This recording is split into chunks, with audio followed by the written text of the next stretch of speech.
نے دیکھا کہ عثمان صاحب نے منگول کمانڈر کا خاتمہ کر دیا تھا اور پھر باقی منگولوں پر حملہ کر دیا تھا۔ اس ایپیسوڈ کے آغاز میں اورحان اور مہمت اپنے لشکر کے ساتھ ایک جگہ آرام کر رہے ہوتے ہیں۔ اتنے میں مہمت کہتا ہے اورحان صاحب فوج تیار کریں، ان کی قرارگاہ قریب ہے، جتنی جلدی ہو سکے نکل پڑیں، نظر انداز نہ کریں، یہ یعقوب صاحب کا حکم ہے، کمانڈر میں ہوں۔ یہ سن کر اورحان کہتا ہے میں کیوں نظر انداز کروں گا مہمت صاحب، فتوحات ہمارے لیے دعوت کی طرح ہیں، ہمارے دل جہاد کے لیے دھڑکتے ہیں، اگر معاملہ جہاد کا ہو تو ہم احکامات لیتے بھی ہیں اور احکامات دیتے بھی ہیں۔ مہمت کہتا ہے لیکن آپ حکم دینے کی عادت نہ بناؤ، چلو سپاہیوں کو تیار کرو۔ اس کے بعد وہ سب کیسٹل قلعے کی طرف روانہ ہو جاتے ہیں۔ دوسری جانب منگولوں کے خلاف لڑائی جاری تھی۔ عثمان صاحب اور ان کے سپاہی منگول فوجیوں کا خاتمہ کرتے جا رہے تھے۔ اس طرح بہت سے منگول مارے جاتے ہیں۔ اسی دوران بالا خاتون اور علاؤدین عثمان صاحب کے نشانات دیکھتے ہوئے انہیں تلاش کرنے کی کوشش کر رہے تھے۔ نشانات دیکھنے کے بعد علاؤدین کہتا ہے وہ 2 حصوں میں بٹ گئے ہیں۔ یہ سن کر بالا خاتون کہتی ہے ہم بھی 2 حصوں میں بٹ جائیں گے۔ اس کے بعد یعنی شہر کا منظر سامنے آتا ہے۔ سرائے محل کے اندر جرگتائی کچھ سپاہیوں کو کہہ رہا تھا آپ سے داخلی اور خارجی راستوں کی حفاظت آپ لوگ کرو گے۔ اتنے میں بران اور بہندر بھی وہاں آ جاتے ہیں۔ جرگتائی کہہ رہا تھا اگر کئی سپاہی آئیں تو انہیں کام نہ کرنے دینا۔ سب سپاہی کہتے ہیں جو حکم سردار، پھر وہ سب باہر نکل جاتے ہیں۔ اتنے میں بحران اس کے پاس آ کر کہتا ہے کئی سپاہیوں سے مقابلہ نہیں کر سکتے بھائی، کیا اس میں کوئی شک ہے؟ پھر بہندر کہتا ہے خیر تو ہے جرگتائی صاحب۔ تو جرگتائی کہتا ہے یہ یعقوب صاحب کا حکم ہے، چونکہ ان کا برائی سے کوئی لینا دینا نہیں ہے تو یقیناً خیر ہی ہے بہندر صاحب۔ پھر بحران پوچھتا ہے سپاہیوں کو دروازے پر کیوں تعینات کر رہے ہو بھائی؟ جرگتائی کہتا ہے سوگوت میں جو کچھ ہوا ہے وہ واضح ہے، یعنی شہر میں ایسا نہ ہو اسی لیے گرمیان والوں نے اس میں ہاتھ ڈالا ہے۔ پھر بہندر کہتا ہے خیر اور شر اللہ تعالیٰ کی طرف سے ہے، یہ جاننے والا تو صرف رب العالمین ہے جرگتائی صاحب، لیکن آپ شر کا ساتھ نہ دیں۔ یہ سن کر جرگتائی کہتا ہے آپ نے مجھے بھائی کہا، جرگتائی سردار کہنا کافی ہے، یعقوب صاحب کے حکم پر محل پر حکومت میری ہے۔ یہ کہہ کر جرگتائی جانے لگتا ہے تو بران کہتا ہے یہ راستہ آپ کا راستہ نہیں ہے جرگتائی صاحب، آپ کو اس حالت میں دیکھ کر میری روح سب سے زیادہ تکلیف میں ہوتی ہے۔ جرگتائی کہتا ہے جب میں قید میں تشدد سہ رہا تھا تب آپ کو تکلیف ہوئی ہوتی تو اب آپ کو تکلیف اٹھانے کی ضرورت نہ پڑتی، سپاہی بغاوت نہیں کریں گے۔ یہ کہہ کر جرگتائی وہاں سے چلا جاتا ہے۔ اس کے بعد بہندر بران کے پاس آ کر کہتا ہے بالکل فکر نہ کریں، یہ صحیح راستہ ضرور دیکھے گا، لیکن اللہ کرے کہ دیر نہ ہو۔ پھر بران کہتا ہے اس کا ضمیر کچھ اور کہہ رہا ہے اور زبان کچھ اور۔ دوسری جانب گونجا کی ساتھی لڑکی علاؤدین کے کمرے کے باہر کھڑے 2 سپاہیوں کو حکم دیتی ہے کہ باہر صحن میں چلے جاؤ، کیا یعقوب صاحب کے حکم کی نافرمانی کرو گے؟ یہ سن کر وہ چلے جاتے ہیں تو گونجا وہاں آ کر کہتی ہے تم بھی چلی جاؤ گلچا۔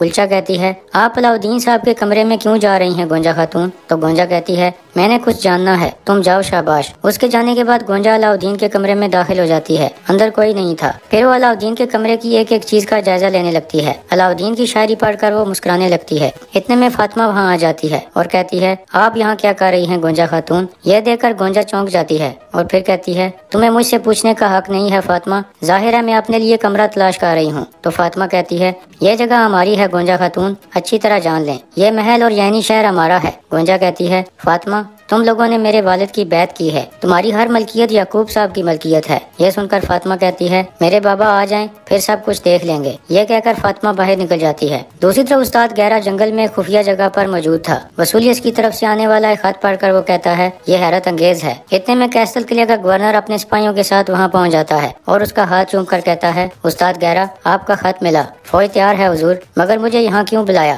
ہم کس پر حملہ کرنے جا رہے ہیں؟ استاد گہرا کہتا ہے سرحد پر سب سے بہادر گورنر میرے دوست مکرانوس، گرمیان اور کائی والوں نے متحد ہو کر کیسٹل کی طرف بڑھنے کا فیصلہ کیا ہے۔ یہ سن کر مکرانوس کہتا ہے میں عیسیٰ اور صلیب کی قسم کھاتا ہوں وہ کیسٹل کے لیے کا ایک پتھر بھی نہیں لے پائیں گے۔ استاد گہرا کہتا ہے میں جانتا ہوں، لیکن وہ کیسٹل تک پہنچ ہی نہیں سکیں گے، ان کے لیے جال بچھایا ہے، وہ سمجھ رہے ہیں کہ تمہیں قرارگاہ پر دبوچ لیں گے، انہیں پہلے کبھی نہ دیکھی جانے والی ہزیمت کا مزہ چکھائیں گے۔ عیسیٰ کے مقدس سپاہیوں ہم سے چھینی گئی زمینیں ایک ایک کر کے واپس لیں گے، سب مل کر۔ یہ سن کر سب سپاہی پرجوش انداز میں کہتے ہیں جو حکم جناب۔ اس کے بعد وہ سب حرکت میں آ جاتے ہیں۔ اسی دوران مہمت اور اورحان تیزی سے ان کی جانب بڑھ رہے تھے، جبکہ دوسری جانب عثمان صاحب اور ان کے سپاہی تمام منگولوں کا خاتمہ کر دیتے ہیں۔ اس کے بعد عثمان صاحب کہتے ہیں سارا سونا اٹھا لو، اپنے پیچھے ایک نشان بھی نہیں چھوڑیں گے، اب یعنی شہر چلتے ہیں اور اس کمانڈر کتے کا سر میرے پاس لاؤ۔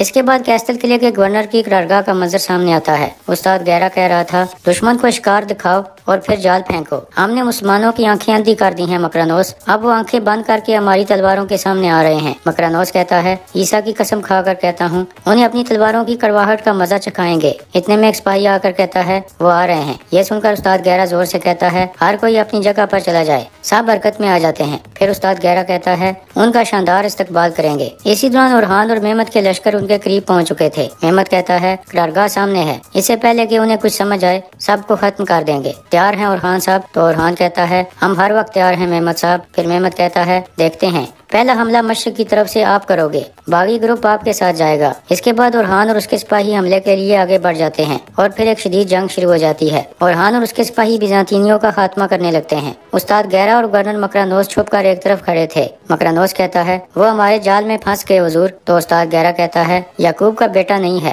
وہ بعد میں آئے گا، اس کا انتظار کرو۔ اسی دوران اورحان اور اس کے سپاہی بیزانتینیوں کا خاتمہ کرتے جا رہے تھے۔ اتنے میں مہمت بھی اپنے سپاہیوں کے ساتھ حملہ آور ہو جاتا ہے۔ یہ دیکھ کر استاد گہرا مسکرانے لگتا ہے۔ ادھر مہمت بیزانتینیوں کے خلاف لڑ رہا تھا۔ اسی دوران ایک باغی نیزہ اٹھا لیتا ہے اور اورحان کو نشانہ بنانے کی کوشش کرنے لگتا ہے، کیونکہ مہمت نے اسے ایسا کرنے کو کہا تھا۔ ادھر استاد گہرا اپنے چہرے پر ماسک پہن کر آگے بڑھنے لگتا ہے۔ باغی نیزہ مارنے ہی والا تھا کہ اتنے میں بہت سارے مزید سپاہی آ جاتے ہیں، جن کی وجہ سے وہ ایسا نہیں کر پاتا۔ اورحان بیزانتینی سپاہیوں کو گراتا جا رہا تھا۔ دوسری جانب عثمان صاحب کا قافلہ واپس آ رہا تھا کہ اتنے میں بالا خاتون کا قافلہ ان کے سامنے پہنچ جاتا ہے۔ پھر وہ سب گھوڑوں سے اتر کر ایک دوسرے سے ملتے ہیں اور خیریت معلوم کرتے ہیں۔ عثمان صاحب پوچھتے ہیں یہاں کیا کر رہے ہو؟ بالا خاتون کہتی ہے ہم آپ کے بارے میں فکر مند تھے۔ تو عثمان صاحب کہتے ہیں میں ٹھیک ہوں، مگر تم لوگ صرف میرے لیے یہاں نہیں آئے، بتاؤ کیا بات ہے؟ علاؤدین کہتا ہے سلیبیوں نے سوگوت پر حملہ کیا ہے حضور، اللہ کا شکر ہے کہ ہم نے حملہ ناکام بنا دیا، مگر ہمارے کافی لوگ زخمی ہیں۔ یہ سن کر عثمان صاحب غصے میں کہتے ہیں وہ سب کتے حساب ادا کریں گے، بتاؤ کتنا نقصان ہوا، کیا سب ٹھیک ہیں؟ علاؤدین کہتا ہے میری والدہ اور جنگجو بہنوں کی وجہ سے لوگ بہتر ہیں حضور۔ یہ سن کر عثمان صاحب بالا خاتون کا شکریہ ادا کرتے ہیں۔ تو بالا خاتون کہتی ہے اگر علاؤدین اور گونجا ساتھ نہ ہوتے تو ہمارا کام مشکل ہو جاتا، مگر ایک اور بڑا مسئلہ بھی ہے۔ یعقوب سردار نے صورتحال کا فائدہ اٹھایا اور یعنی شہر پہنچ گیا۔ یہ سن کر عثمان صاحب کہتے ہیں یعقوب سردار نے ہمیشہ ہمارے زخموں کا فائدہ اٹھایا، ہمارے گھر میں ہمارا منتظر ہے، دیکھ لیں گے۔ پھر عثمان صاحب کہتے ہیں بالا اس مال گاڑی میں منگولوں کے ٹیکس والا سونا ہے، فوراً سوگوت لے جاؤ، ہم یعنی شہر جا رہے ہیں، وہ ہمارے خلاف کھیل کھیل رہے ہیں، ہم ان کا کھیل جانیں گے۔ اس کے بعد وہ سب روانہ ہو جاتے ہیں۔ دوسری جانب جنگ جاری تھی۔ اورحان کہہ رہا تھا اب آپس کا غصہ کافروں پر نکالتے ہیں مہمت صاحب۔ تو مہمت کہتا ہے تمہارے لیے بھی یہی غصہ دکھانے کا صحیح وقت ہے اورحان۔ اسی دوران استاد گہرا بھی لڑائی میں شامل ہو چکا تھا۔ پھر وہ اورحان کے ساتھ لڑنے لگتا ہے اور اس دوران وہ اورحان کا بازو زخمی کر دیتا ہے۔ اتنے میں بہت زیادہ تعداد میں بیزانتینی نکل کر سامنے آ جاتے ہیں۔ وہ اورحان، مہمت اور ان کے تمام سپاہیوں کو گھیرے میں لے لیتے ہیں۔ اس طرح وہ سب قابو میں آ جاتے ہیں۔ پھر گورنر مکرانوس کہتا ہے دو بڑے قبیلوں کے بیٹو، آج تمہارے والدین غم منائیں گے یا پھر ہتھیار ڈال دو۔ یہ سن کر اورحان سخت غصے میں کہتا ہے میں تمہیں مار ڈالوں گا۔ اس کے بعد یعنی شہر کا منظر سامنے آتا ہے۔ یعقوب سردار نے سرائے محل کا مکمل کنٹرول سنبھال لیا تھا، ہر طرف اپنے سپاہی تعینات کر دیے تھے۔ اتنے میں ایک سپاہی آ کر کہتا ہے میرے سلطان، ترک سردار یعنی شہر میں داخل ہو گئے ہیں۔ یہ سن کر یعقوب سردار اور سعادت خاتون مسکرانے لگتے ہیں۔ اسی دوران باہر یعقوب سردار کا خاص آدمی بلند آواز میں کہہ رہا تھا تمام کائی پرچموں کو درمیان کے عظیم پرچموں سے تبدیل کیا جائے گا۔ یہ سن کر ایک کائی سپاہی کہتا ہے رک جاؤ، پرچم ہماری امانت ہیں، یہ مقدس ہیں۔ یہ سن کر وہ آدمی اسے گھورنے لگتا ہے۔ اتنے میں بران اور بائندر بھی آ جاتے ہیں۔ بران کہتا ہے خبردار، یہ تم کیا کر رہے ہو، کائی پرچموں تک تمہیں نہیں پہنچنے دوں گا۔ یعقوب سردار کا آدمی کہتا ہے بران صاحب، یہ یعقوب صاحب کا حکم ہے، تمام پرچموں کو تبدیل کیا جائے گا۔ یہ جرگہ وہ منعقد کر رہے ہیں، ترک سردار ان کی دعوت پر یہاں آ رہے ہیں، بغاوت نہ کریں، پیچھے ہٹ جائیں۔ بران کہتا ہے آؤ، ہمت ہے تو بدل کر دکھاؤ۔ اتنے میں یعقوب سردار باہر آ جاتا ہے اور کہتا ہے سردارو، کچھ دیر میں اناتولیا کے بڑے سردار یہاں پہنچ جائیں گے، کیا ان کے سامنے اس حالت میں پیش آؤ گے؟ مفاہمت چاہنے والا صلح کا راستہ نکال لیتا ہے۔ کانیو ماز، ایک طرف درمیان کے پرچم لہراؤ اور دوسری طرف کائی پرچم لگے رہنے دو۔ کانیو ماز کہتا ہے جو حکم جناب۔ اس کے بعد بران اور بائندر سامنے سے ہٹ جاتے ہیں اور پھر یعقوب سردار کے سپاہی ایک طرف سے کائی پرچم اتار کر وہاں اپنے پرچم نصب کرنے لگتے ہیں۔ اتنے میں دوسرے قبیلوں کے سرداران وہاں پہنچ جاتے ہیں تو یعقوب سردار پرجوش انداز میں انہیں خوش آمدید کہتا ہے۔ ایک سردار کہتا ہے لفقے کے بعد جہاد کا ذائقہ پھیکا پڑنے لگا تھا۔ پھر دوسرا سردار کہتا ہے